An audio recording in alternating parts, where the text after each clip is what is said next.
Dear students, നമ്മളിന്ന് ഈ video ക്ലാസ്സിലൂടെ നോക്കാൻ ഉദ്ദേശിക്കുന്നത് വാല്യുവേഷൻ ഓഫ് ഇറഡീമബിൾ ബോണ്ട്സ് എന്ന വിഷയത്തെക്കുറിച്ചാണ്. കഴിഞ്ഞ 1-2 ക്ലാസ്സുകളിലായി നമ്മൾ വാല്യുവേഷൻ ഓഫ് ബോണ്ടിനെ കുറിച്ച് നോക്കി അല്ലേ? നോക്കിയതെല്ലാം റെഡീമബിൾ ബോണ്ട്സ് ആയിരുന്നു, അല്ലെങ്കിൽ റെഡീമബിൾ ഡിബഞ്ചർ ആയിരുന്നു. റെഡീമബിൾ എന്നുകൊണ്ട് ഉദ്ദേശിക്കുന്നത് മെച്യൂരിറ്റി പീരീഡ് ഉള്ള അല്ലേ? മെച്യൂരിറ്റി പീരീഡ് കഴിഞ്ഞാൽ പ്രിൻസിപ്പൽ എമൗണ്ട് തിരിച്ചു കൊടുക്കേണ്ട അല്ലേ, കമ്പനിക്ക് തിരിച്ചു കൊടുക്കാൻ ബാധ്യതയുള്ള റെഡീം ചെയ്യേണ്ട ഡിബഞ്ചേഴ്സ്, അതിനാണ് നമ്മൾ റെഡീമബിൾ ഡിബഞ്ചേഴ്സ് എന്ന് പറയുക. ഇപ്പോൾ ഒരു റെഡീമബിൾ ഡിബഞ്ചേഴ്സിന് ഒരു നിശ്ചിത മെച്യൂരിറ്റി പീരീഡ് ഉണ്ടാവും, അത് കഴിഞ്ഞാൽ അത് തിരിച്ചു കൊടുക്കേണ്ടതായിട്ടുണ്ട്. ക്ലിയർ? പക്ഷേ വേറൊരു ടൈപ്പ് ഓഫ് ഡിബഞ്ചർ ഉണ്ട് അല്ലേ? ഒരു പക്ഷേ നോർമലി വളരെ കൂടുതൽ കാണില്ലെങ്കിൽ പോലും, അല്ലെങ്കിൽ വളരെ പോപ്പുലർ അല്ലെങ്കിൽ പോലും, there are certain cases where a company may issue irredeemable debenture or irredeemable bonds. എന്താണ് അതിൻ്റെ പ്രത്യേകത? അപ്പോൾ ഒരിക്കൽ ഇഷ്യൂ ചെയ്ത് കഴിഞ്ഞാൽ ഇത്തരം ഡിബഞ്ചേഴ്സ് എന്ത് ചെയ്യുന്നില്ല, തിരിച്ചു കൊടുക്കുന്നില്ല, റീപേ ചെയ്യുന്നില്ല. അപ്പോൾ എപ്പോഴാണ് പിന്നെ റീപേ ചെയ്യുക? the amount outstanding in the irredeemable debenture or bond needs to be repaid only at the time of winding up. Okay, അപ്പോൾ വൈൻഡിങ് അപ്പിൻ്റെ സമയത്ത് മാത്രമേ അത് തിരിച്ചു കൊടുക്കുന്നുള്ളൂ, അതുവരെ എന്ത് ചെയ്യുന്നില്ല, തിരിച്ചു കൊടുക്കുന്നില്ല. ഇങ്ങനെ ഡിബഞ്ചർ ഇഷ്യൂ ചെയ്യുന്ന സമയത്ത് അത് റെഡീമബിൾ ആയിട്ട് അല്ലേ, റെഡീമബിൾ അല്ലാത്ത രീതിയിൽ, അല്ലെങ്കിൽ റിഡംഷൻ ഇല്ലാത്ത രീതിയിൽ ബോണ്ടുകൾ ഇഷ്യൂ ചെയ്യുമ്പോൾ അതിനെ ഇറഡീമബിൾ ഡിബഞ്ചർ അല്ലെങ്കിൽ ഇറഡീമബിൾ ബോണ്ട്സ് എന്ന് പറയാം. അപ്പോൾ ഇത്തരം ഡിബഞ്ചേഴ്സിന് റിഡംഷൻ്റെ പീരീഡ് ഇല്ലാത്തത് കൊണ്ട് തന്നെ അത് വൈൻഡിങ് അപ്പ് പീരീഡ് വരെ നിലനിൽക്കുന്നത് കൊണ്ട് ഇത്തരം ഡിബഞ്ചേഴ്സിന് വേറൊരു പേര് കൂടെ അറിയപ്പെടാറുണ്ട്. That is called perpetual debenture, perpetual bonds. Clear? Perpetual succession എന്നൊക്കെ നിങ്ങൾ നേരത്തെ കമ്പനിയുടെ ഫീച്ചറൊക്കെ പഠിക്കുമ്പോൾ പഠിച്ചിട്ടുണ്ട് അല്ലേ? കണ്ടിന്യൂഡ് എക്സിസ്റ്റൻസ് എന്നല്ല. അതുപോലെ ഇത്തരം ഡിബഞ്ചേഴ്സിൻ്റെ എക്സിസ്റ്റൻസ് കമ്പനിയുടെ വൈൻഡിങ് അപ്പ് സമയം വരെ ഉണ്ടാകും, കമ്പനി ഉള്ള സമയം വരെ ഉണ്ടാകും. അതുകൊണ്ട് ഈ ഡിബഞ്ചേഴ്സിന് എന്ത് പറയുന്നു? പെർപീച്വൽ ഡിബഞ്ചേഴ്സ് എന്ന് പറയും. ക്ലിയർ? അപ്പോൾ ഇതാണ് വേറൊരു പ്രധാനപ്പെട്ട ടൈപ്പ് ഓഫ് ഡിബഞ്ചർ നമുക്കറിയാം. ഇങ്ങനെ ഒരു പെർപീച്വൽ ഡിബഞ്ചർ അല്ലെങ്കിൽ ഒരു ഇറഡീമബിൾ ഡിബഞ്ചർ ഉണ്ടെങ്കിൽ, അല്ലെങ്കിൽ ഇറഡീമബിൾ ബോണ്ട്സ് ഉണ്ടെങ്കിൽ, ക്ലിയർ, അതിനെ നമ്മൾ എങ്ങനെയാണ് വാല്യൂ ചെയ്യുക? So how we can find out the intrinsic value of a irredeemable bond. Clear? അപ്പോൾ അതാണ് നമ്മൾ ഈ ക്ലാസ്സിലൂടെ നോക്കാൻ ഉദ്ദേശിക്കുന്നത്. ക്ലിയർ? ഒരു നിശ്ചിത ശതമാനത്തിൽ ഫിക്സഡ് ആയിട്ടുള്ള റേറ്റ് ഓഫ് ഇൻട്രസ്റ്റ് ഇതിനുണ്ടാവും അല്ലേ? അത് ഓരോ വർഷവും പീരീഡായിട്ട് കിട്ടിക്കൊണ്ടേയിരിക്കും. പക്ഷേ റിഡീമബിൾ ബോണ്ടാണെങ്കിൽ നമുക്കറിയാം ഒരു നിശ്ചിത വർഷം വരെ അത് കിട്ടും, അത് കഴിഞ്ഞാൽ റീപേയ്മെൻറ്റ് ഓഫ് ക്യാപിറ്റൽ ഉണ്ട്. അതുകൊണ്ട് നമ്മൾ എന്ത് ചെയ്തു? കാൽക്കുലേറ്റ് ചെയ്ത സമയത്ത് ഇൻട്രിൻസിക് വാല്യൂ കാൽക്കുലേറ്റ് ചെയ്യാൻ വേണ്ടി നമ്മൾ ഉപയോഗിച്ച ഫോർമുല എന്തായിരുന്നു? നമുക്ക് ഓർമ്മയുണ്ടാവും അല്ലേ? So what is a formula for calculating that?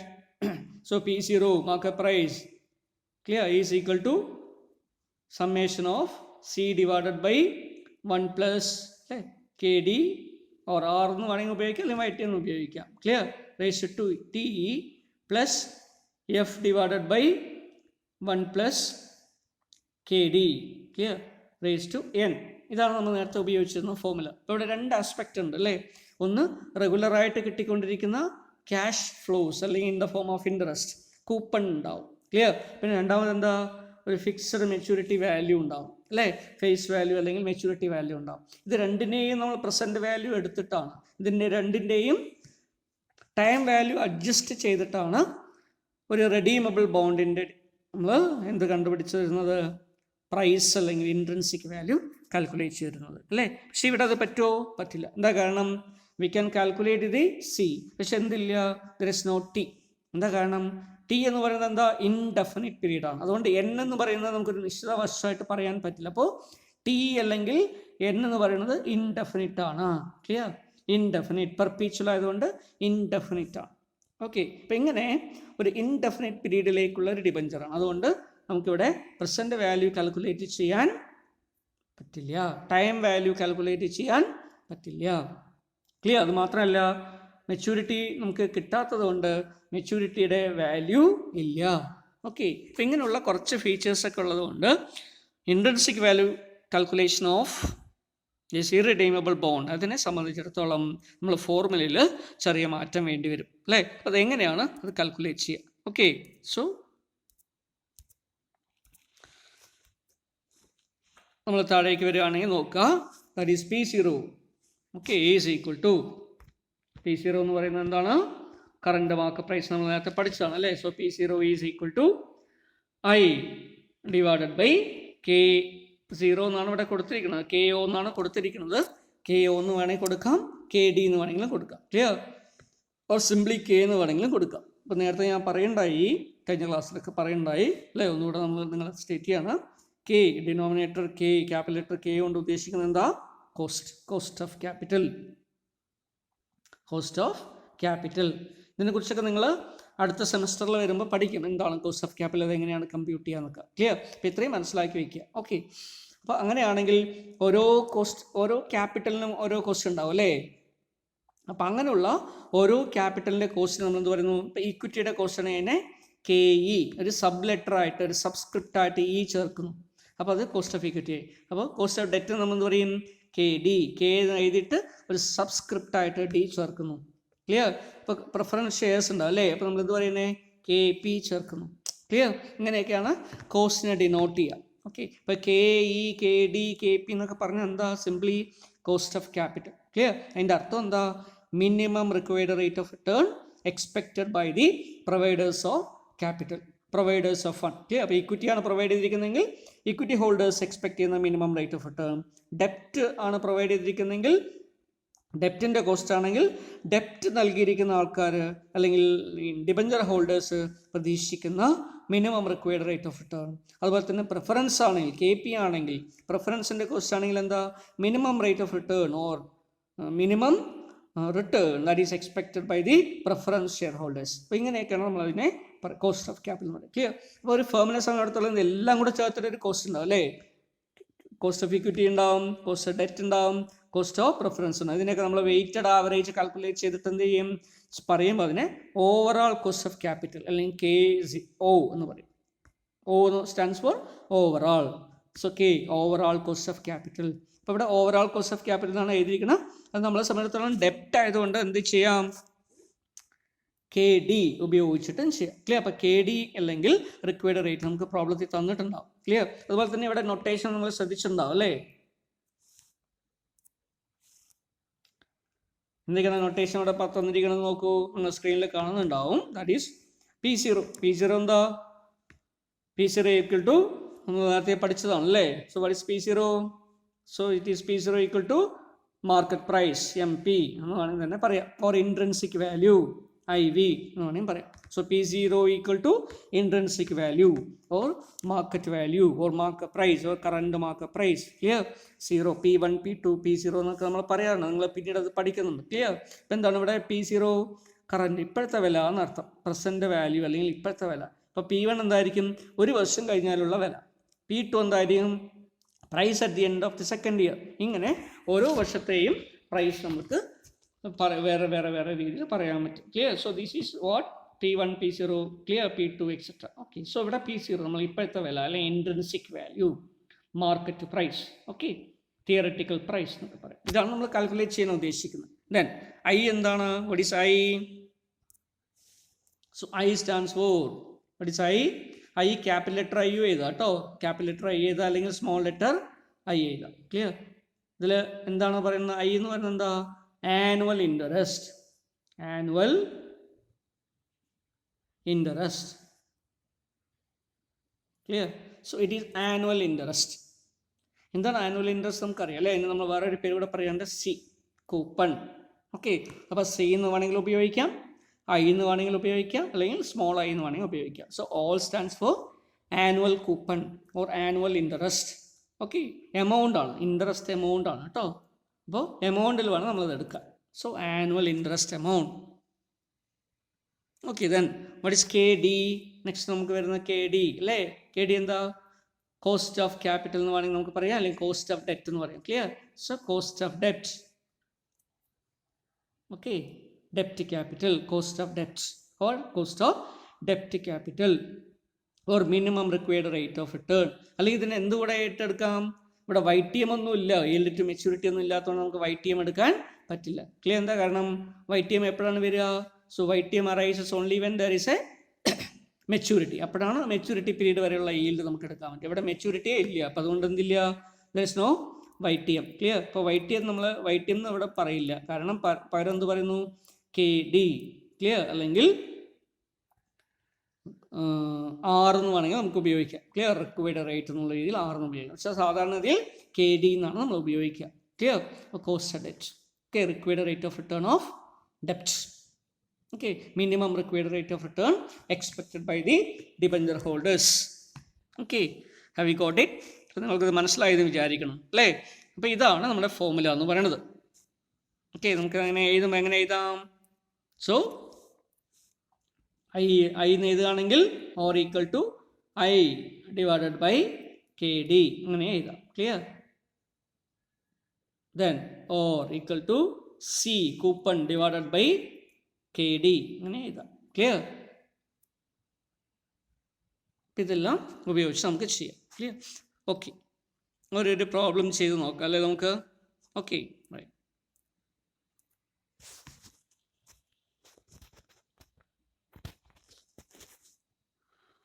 നോക്കൂ, ഇല്ലുസ്ട്രേഷൻ നമ്പർ 18 അല്ലേ? നിങ്ങൾക്ക് സ്ക്രീനിൽ കാണുന്നുണ്ടാവും.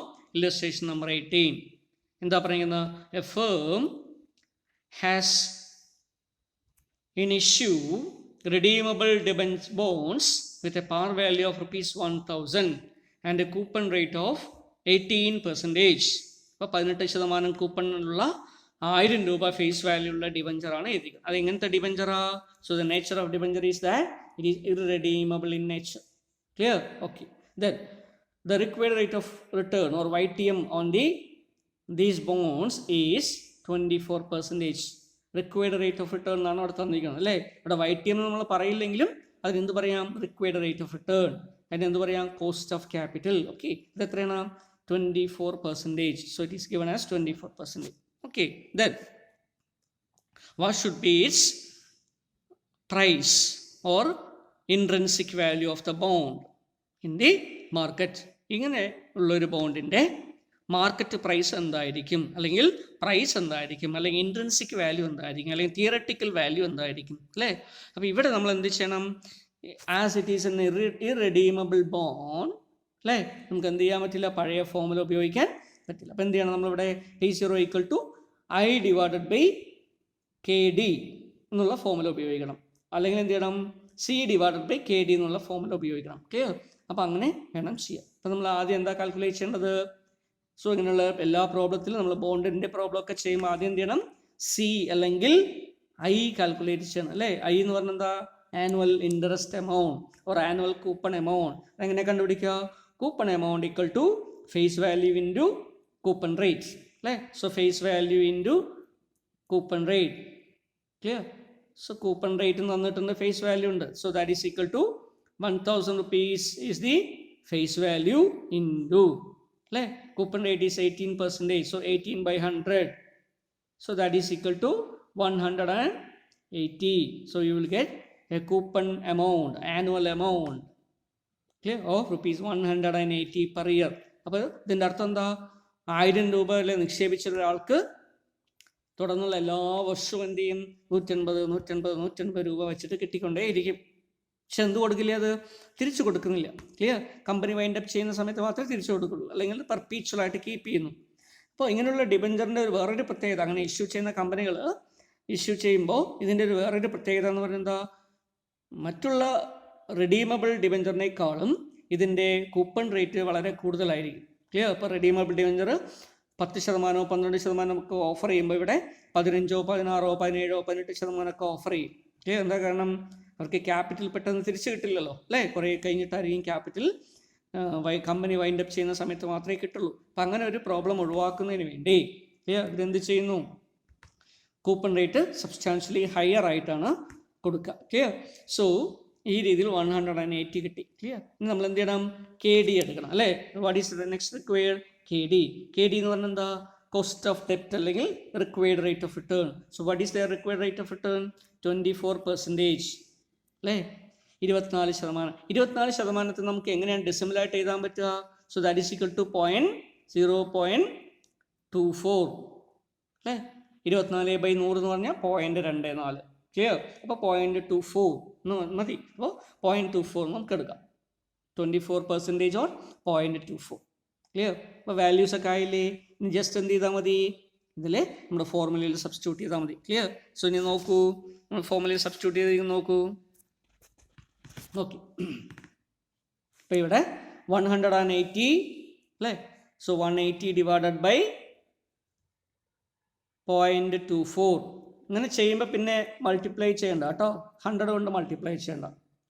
നമുക്ക് എത്ര കിട്ടും? 750. ക്ലിയർ? അതല്ലെങ്കിൽ എന്ത് ചെയ്യണം? If you are taking 180 divided by 24, then we need to multiply it with 100. Clear? 100 കൊണ്ട് മൾട്ടിപ്ലൈ ചെയ്യണം. പറഞ്ഞത് മനസ്സിലായല്ലോ? അപ്പം നിങ്ങൾ സ്ക്രീനിൽ കാണുന്നതിൽ ചെറിയൊരു മിസ്റ്റേക്ക് ഉണ്ട്, എറർ ഉണ്ട്. അതുകൊണ്ടാണ് ഞാൻ പറഞ്ഞത്. ഇവിടെ 0.24 എന്ന് വയ്ക്കുമ്പോൾ നമുക്ക് എന്ത് വേണ്ട? We need not multiply it with the 100. കാരണം എന്താ? അത് ഡെസിമൽ വാല്യൂ ഓൾറെഡി നമ്മൾ 100 കൊണ്ട് ഡിവൈഡ് ചെയ്തിട്ട് എടുത്തതാണ്. അപ്പോൾ അതുകൊണ്ട് പിന്നീട് വീണ്ടും എന്ത് ചെയ്യേണ്ട? അതിനെ വേറെ ചെയ്യേണ്ട കാര്യമില്ല. ക്ലിയർ? അതർവൈസ് 24 എന്നാണ് നമ്മൾ എടുക്കുന്നതെങ്കിൽ അല്ലേ, ഇപ്പോൾ 24 എന്നാണ് എടുക്കുന്നതെങ്കിൽ നമ്മൾ എന്ത് ചെയ്യണം? So our value is 180 is the annual coupon rate. Clear? 24. അപ്പോൾ അത് ചെയ്ത് കഴിഞ്ഞാൽ കിട്ടുന്ന വാല്യൂവിന് എന്ത് ചെയ്യണം? 100 കൊണ്ട് പെർസെൻറ്റേജ് ആക്കി മാറ്റാൻ വേണ്ടി 100 കൊണ്ട്, അല്ലെങ്കിൽ പെർസെൻറ്റേജ് നള്ളിഫൈ ചെയ്യാൻ വേണ്ടി 100 കൊണ്ട് മൾട്ടിപ്ലൈ ചെയ്യും. Clear? So that we will get the value. Otherwise 24 എന്നുള്ളതിന് എന്ത് ചെയ്യുക? 24 ആയിട്ട് എടുക്കുന്നതിന് പകരം 180 divided by 0.24, 24%. Clear? 24/100. So that you will get 750. Okay, അപ്പം ഇങ്ങനെയാണ് ഒരു പെർപീച്വൽ ബോണ്ടിൻ്റെ ക്ലിയർ വാല്യൂ അസർട്ടൈൻ ചെയ്യുന്നത്. ഓക്കെ, ഇൻട്രിൻസിക് വാല്യൂ അസർട്ടൈൻ ചെയ്യുക. അപ്പോൾ 1000 രൂപയ്ക്ക് ഫേസ് വാല്യൂ ഉള്ളൊരു ബോണ്ട് 18% നമ്മൾ കൂപ്പൺ റേറ്റ് ഉണ്ടെന്ന് വിചാരിക്കുക. പക്ഷേ റിക്വയർഡ് റേറ്റ് 24% ആണെങ്കിൽ 750 രൂപയിലാണത് ട്രേഡ് ചെയ്യുക. ക്ലിയർ? ഓക്കെ, നമുക്കൊരു വേറൊരു ക്വസ്റ്റ്യൻ നോക്കാം അല്ലേ. ഇത് ഈ ക്വസ്റ്റ്യനിൽ തന്നെ ഈ റിക്വയർഡ് റേറ്റ് ഓഫ് റിട്ടേണിനെ നമുക്ക് 18% ആക്കി തന്നെ വയ്ക്കാമെന്ന് വിചാരിക്കാം. റിക്വയർഡ് റേറ്റ് ഓഫ് റിട്ടേണിന് 18%. ഓക്കെ, നിങ്ങൾ നോട്ടും പെന്നൊക്കെ നിങ്ങളുടെ കയ്യിലുണ്ടാവുമല്ലോ. അപ്പോൾ ജസ്റ്റ് നോട്ട് ചെയ്ത് വയ്ക്കൂ. The same example, face value is equal to 1000. Clear? Coupon rate equal to 18%. Required rate is equal to 18%. Okay, calculate the intrinsic value of irredeemable bond. Clear? Required റേറ്റും coupon റേറ്റും same തന്നെയാണ്, 18% ആണ്. അപ്പം ഒന്ന് calculate ചെയ്യും, നിങ്ങൾ പെട്ടെന്നൊക്കെ ചെയ്യൂ. അപ്പോൾ നിങ്ങൾ കാൽക്കുലേറ്റ് ചെയ്യുന്നുണ്ടാവുമെന്ന് ഞാൻ അസ്യൂം ചെയ്തുകൊണ്ട് തന്നെ പറയുകയാണ് അല്ലേ. ഇപ്പോൾ നമുക്ക് നോക്കാം, ശ്രദ്ധിക്കുകയും ചെയ്യുക. കാൽക്കുലേറ്റ് ചെയ്യുന്നതോടൊപ്പം ഇവിടെ ശ്രദ്ധിക്കുകയും ചെയ്യുക. ക്ലിയർ? ഇവിടെ സി കാൽക്കുലേറ്റ് ചെയ്യേണ്ട കാര്യമുണ്ടോ? സി ഓൾറെഡി കാൽക്കുലേറ്റ് ചെയ്യുന്നത്, അല്ലെങ്കിൽ ഐ കാൽക്കുലേറ്റ് ചെയ്ത് വെച്ചിട്ടുണ്ട് അല്ലേ. So what is I? That is equal to 180 നമുക്ക് നേരത്തെ കിട്ടിയിട്ടുണ്ട്. ദാറ്റ് ഈസ് 1000 × 18/100, ദാറ്റ് ഈസ് 180 അല്ലേ. ഓക്കെ, ദെൻ കെ ഡി എന്താ? കെ ഡി ഹിയർ ഈസ് 18% ആണ്. അപ്പോൾ നമ്മൾ അതിനെന്ത് പറയും? 0.18.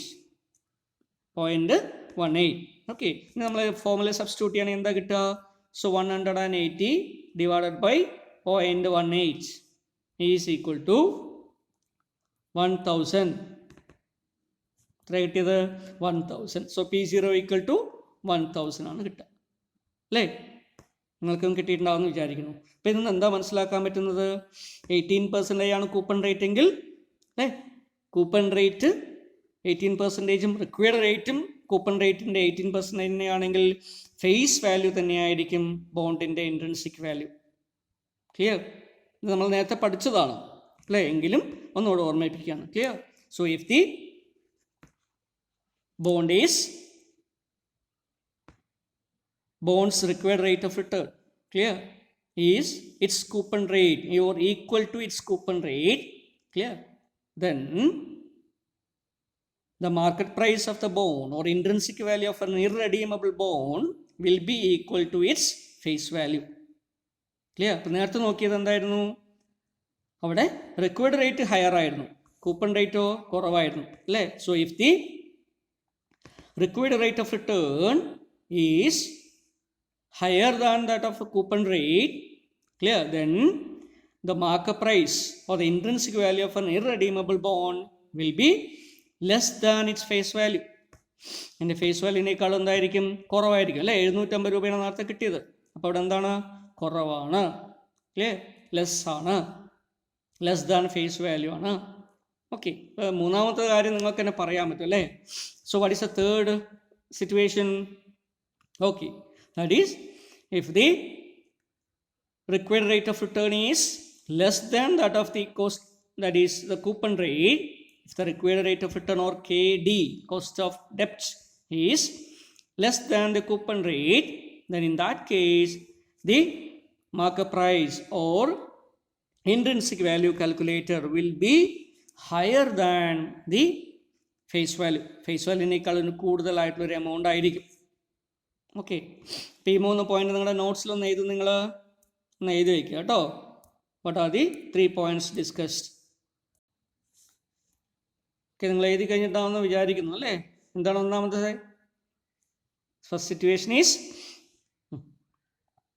Required rate of return from a bond. അതിന് നമ്മൾ പറയും കോസ്റ്റ് ഓഫ് ഡെറ്റ് എന്ന് പറയും. Clear? If the KD, that is cost of debt, is അല്ലേ എന്തായിരിക്കണം, greater than is coupon rate. Clear?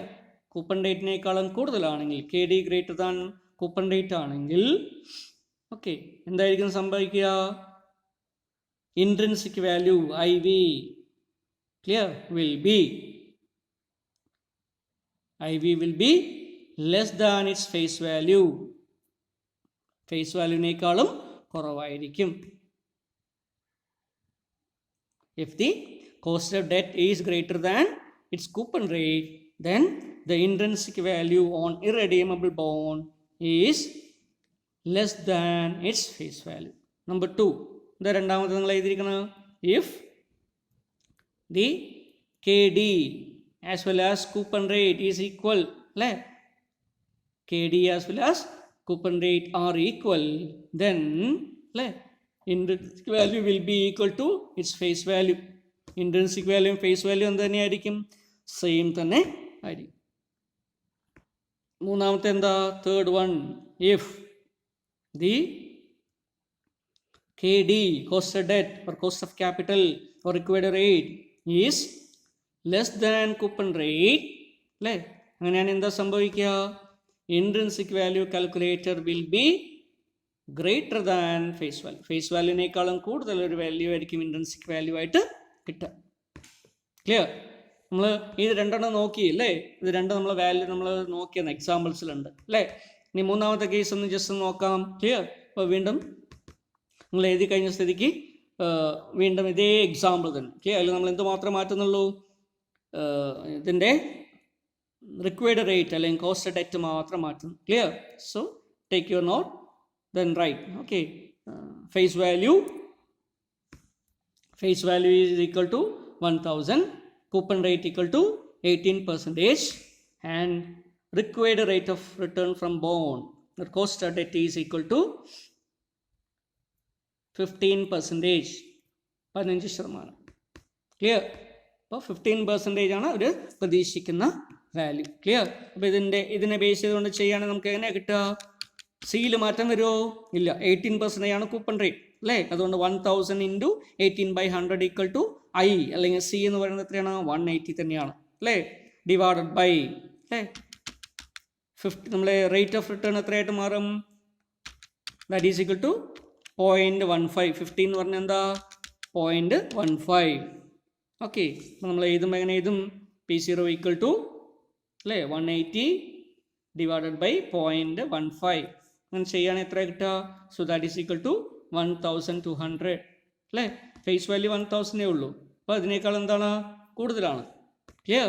അപ്പോൾ ഫേസ് വാല്യൂവിനേക്കാളും കൂടുതലായിട്ടുള്ളൊരു വാല്യൂ ആയിരിക്കും നമുക്ക് ഇൻട്രിൻസിക് വാല്യൂ ആയിട്ട് കിട്ടുക. Clear? So these are all the 3 situations in the case of irredeemable bond, valuation of irredeemable bond. Clear? So what are the situation? Based on its required rate of return or cost of debt. Clear? If it is higher than the coupon rate, then intrinsic value will be less than the face value. If it is equal to the coupon rate, then intrinsic value will be the face value itself. Then if it is less than the coupon rate, then the intrinsic value of the bond or debenture will be higher than its face value. Clear? ഇതാണ് നമ്മൾ ശ്രദ്ധിക്കുന്ന ഒരു കാര്യം. Okay, നമുക്ക് മനസ്സിലായെന്ന് വിചാരിക്കുന്നു. Okay, ഇങ്ങനെയാണെങ്കിൽ നമുക്ക് അടുത്തൊരു ചെറിയ ടോപ്പിക്കിലേക്ക് കൂടെ പോകാം. ക്ലിയർ? ശരി.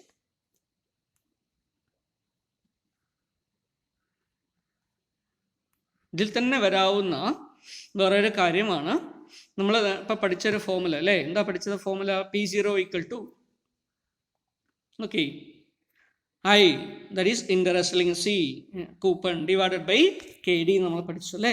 ഇതിൽ നിന്ന് നമുക്ക് വേണമെങ്കിൽ റിക്വയർഡ് റേറ്റ് എത്രയാണോ എന്ന് കാൽക്കുലേറ്റ് ചെയ്യാൻ പറയുകയാണെങ്കിൽ. ക്ലിയർ? ഇപ്പോൾ പ്രോബ്ലത്തിൽ ഇതൊക്കെ തന്നിട്ടുണ്ട്. എന്നിട്ട് പറയുകയാണ് ഫേസ് വാല്യൂ തന്നു. Clear? Face value is 1000. Clear? Coupon rate തന്നു. So that is equal to 18%. പക്ഷേ അതുപോലെ തന്നെ അല്ലേ, നമുക്ക് എന്ത് തന്നിട്ടില്ല? ഹൈ തന്നിട്ടില്ല, അല്ലെങ്കിൽ ദാറ്റ് ഈസ് KO തന്നിട്ടില്ല, അല്ലെങ്കിൽ KD തന്നിട്ടില്ല എന്ന് വിചാരിക്കുക. റിക്വയർഡ് റേറ്റ് ഓഫ് റിട്ടേൺ തന്നിട്ടില്ല. പകരം എന്ത് തന്നിട്ടുണ്ട്? കറൻറ്റ് മാർക്കറ്റ് പ്രൈസ് തന്നിട്ടുണ്ട്. Clear? So market price is 1200. 1200 രൂപയാണ് ഇപ്പോൾ വിറ്റുകൊണ്ടിരിക്കുന്നത്. ഇങ്ങനെയുള്ള ഇൻഫർമേഷൻ മൂന്നുണ്ടെന്ന് വിചാരിക്കുക. So what are the information given? Face value is given. Clear? Coupon rate is given. Current market price is also given. Clear? And asked to calculate cost debt or required rate of return from a bond. ഒരു ബോണ്ടിൽ നിന്നും എത്രയാണ് investor പ്രതീക്ഷിക്കുന്ന return? Clear? Expected rate അല്ലെങ്കിൽ expected return from a bond. Clear? Required rate of return from a bond അല്ലെങ്കിൽ KD നമ്മൾ അതിനെ പറഞ്ഞു. KD കാൽക്കുലേറ്റ് ചെയ്യാൻ പറഞ്ഞു എന്ന് വിചാരിക്കുക. ഇപ്പോൾ KD നമുക്ക് എങ്ങനെ കാൽക്കുലേറ്റ് ചെയ്യാം? സോ KD = അല്ലേ, ഈ ഫോമുലയെ നമുക്ക് ജസ്റ്റ് ഒന്ന് റിവൈസ് ചെയ്യണമെങ്കിൽ എങ്ങനെ വരും? അപ്പോൾ I അവിടെ ഉണ്ട് അല്ലേ, I ഈസ് ദർ. ഓക്കെ, അപ്പോൾ I അല്ലെങ്കിൽ C, നമ്മൾ I എന്നാണ് ഇവിടെ ഉപയോഗിച്ചതെന്ന് I തന്നെ ഉപയോഗിക്കണം, അല്ലെങ്കിൽ C എന്ന് ഉപയോഗിക്കും. ഡിവൈഡഡ് ബൈ P0 അല്ലേ. I ഡിവൈഡഡ് ബൈ P0 ചെയ്ത് കഴിഞ്ഞാൽ എന്ത് കിട്ടും? ഡെസിമൽ രൂപത്തിൽ നമുക്ക് KD കിട്ടും. ക്ലിയർ? ഇൻറ്റു 100 കൂടെ ചെയ്ത് കഴിഞ്ഞാൽ എന്ത് കിട്ടും? പെർസെൻറ്റേജ് രൂപത്തിൽ നമുക്ക് കോസ്റ്റ് ഓഫ് ഡെറ്റ് കാൽക്കുലേറ്റ് ചെയ്യാൻ പറ്റും, അല്ലെങ്കിൽ അതിൻ്റെ required rate of return calculate ചെയ്യാൻ പറ്റും. ക്ലിയർ? ഇപ്പോൾ ഞാൻ തന്നിരിക്കുന്ന എക്സാമ്പിൾ ജസ്റ്റ് ഒന്ന് ചെയ്ത് നോക്കുക നിങ്ങളുടെ നോട്ട്ബുക്കിൽ. Face value is 1000 rupees. Coupon rate is equal to 18%. Current market price equal to 1200. Clear? Calculate required rate of return from bond or cost of debt.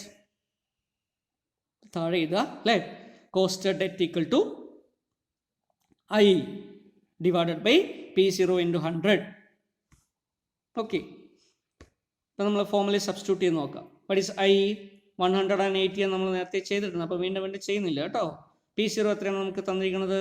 Current market പ്രൈസിനാണ് P0 പറയാം. P0 = 1200. 1200 എന്നാണ് തന്നിരിക്കുന്നത്. 1200 അല്ലേ, into 100 അല്ലേ. അപ്പോൾ നമുക്ക് എത്ര കിട്ടും? So we will get 15%. 15%. Clear? 15%. നമുക്കതിലേക്ക് കിട്ടുന്നത് 15%. ക്ലിയർ? അപ്പം ഇങ്ങനെ ഒരു പക്ഷേ ബോണ്ടിൽ നിന്നിൻ്റെ ഡീറ്റെയിൽസ്, മറ്റുള്ള ഡീറ്റെയിൽസ് തന്നിട്ടുണ്ട്. പകരം കോസ്റ്റ് ഓഫ് ഡെപ്റ്റ് അല്ലെങ്കിൽ റിക്വയർഡ് റേറ്റ് ആണ് കാൽക്കുലേറ്റ് ചെയ്യാൻ പറഞ്ഞിരിക്കുന്നതെങ്കിൽ ഈ രീതിയിൽ നമുക്കതിനെ അപ്രോച്ച് ചെയ്യാവുന്നതാണ്. Clear? So this is about the valuation of irredeemable bond. Clear? നിങ്ങൾ ഇല്ലുസ്ട്രേഷൻ ക്വസ്റ്റ്യൻസിൽ അല്ലെങ്കിൽ എക്സസൈസ് ക്വസ്റ്റ്യൻസിലൊക്കെ ഇതുപോലുള്ള ക്വസ്റ്റ്യൻസ് ഉണ്ടാവും. അപ്പോൾ അതൊക്കെ എടുത്തിട്ട് എന്ത് ചെയ്യുക? ആൻസർ ചെയ്ത് നോക്കുക. ക്ലിയർ? സ്വന്തമായിട്ട് ആൻസർ ചെയ്യുക. എന്നിട്ട് ആൻസർ ബുക്കിലുള്ള ആൻസറുമായിട്ട് അല്ലെങ്കിൽ സ്റ്റഡി മെറ്റീരിയലുള്ള ആൻസറുമായിട്ട് കമ്പയർ ചെയ്യുക. ഓക്കെ, എന്തെങ്കിലും കൂടുതലായിട്ട് ക്ലാരിഫിക്കേഷൻ ആവശ്യമുണ്ടെങ്കിൽ നമുക്ക് വാട്സപ്പ് ഗ്രൂപ്പിലൂടെ നിങ്ങൾ വേണമെങ്കിൽ ചാറ്റ് ചെയ്യാം, അതർവൈസ് കോൾ ചെയ്യാം. ഓക്കെ.